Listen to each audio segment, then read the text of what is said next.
மகாநதி சீரியலில் டுடே எபிசோடில் நம்ம காவேரி இருந்துட்டு கொடைக்கானலுக்காக கிளம்பி போகிறாங்க. விஜயை நினச்சி ரொம்பவே ஃபீல் பண்ணுறாங்க. ஆனால் இந்த பக்கம் காவேரி ஏதோ நம்மளை விட்டு பிரிஞ்சு போகிற மாதிரி நம்ம விஜய்க்கு தோணிக்கிட்டே இருக்குது. வெண்ணிலா அதுக்கப்புறம் விஜய் காவேரி எவ்வளோக்கு எவ்வளோ லவ் பண்ணுறாங்கன்றத நேருக்கு நேராகவே பார்த்துடுறாங்க.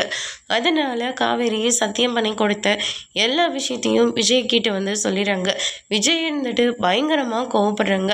எவ்வளோ தைரியம் இருந்தால் அவன் என்கிட்ட ஒரு வார்த்தை கூட கேட்காம என்ன உனக்காக விட்டு கொடுத்துட்டு போகிறாளா, பெரிய தியாகின்னு நினைப்பா. அது இல்லாமல் சத்தியம் பண்ணது இல்லாமல் என் குழந்தை மேலே வேற சத்தியம் பண்ணியிருக்கா.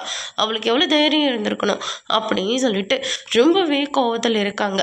அதுக்கு அடுத்ததான் வெண்ணிலா நான் அவள் சத்தியம் பண்ணியிருக்கானா, அதுவும் குழந்தை மேலே சத்தியம் பண்ணியிருக்கானா, அவளை அந்த நிலைமைக்கு கொண்டு போனது நான் தானே.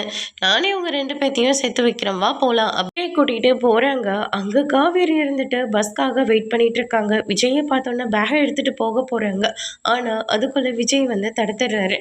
விஜய் அதுக்கப்புறம் உனக்கு எவ்வளோ தைரியம் இருந்தா நீ இப்படியெல்லாம் காரியம் பண்ணியிருப்ப அப்படின்னு சொல்லிட்டு காவேரியை அடிக்கிறதுக்காகவே போகிறாங்க. அதுக்கு அடுத்ததான் வெண்ணிலா தான் தடுக்கிறாங்க. வெண்ணிலா நடந்து எல்லா விஷயத்தையும் என்கிட்ட சொல்லியிருப்பா. அவகிட்ட நீ எவ்வளோ தைரியம் இருந்தா குழந்தை மேலே சத்தியம் பண்ணியிருப்ப நீ அப்படின்னு சொல்லிட்டு விஜய் காவேரி கிட்ட சத்தம் போடுறாங்க. காவேரி என்னை மன்னிச்சிடுங்க அப்படின்ற மாதிரி சொல்லிடுறாங்க. அதுக்கு அடுத்ததான் வெண்ணிலா உங்கள் 2 பேரோட லவ்வை நான் நேரில் இருந்தே பார்த்துட்டேன்.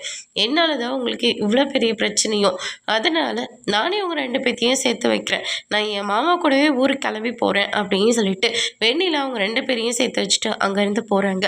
அதோட இன்னைக்கான எபிசோட் முடிச்சிருக்காங்க.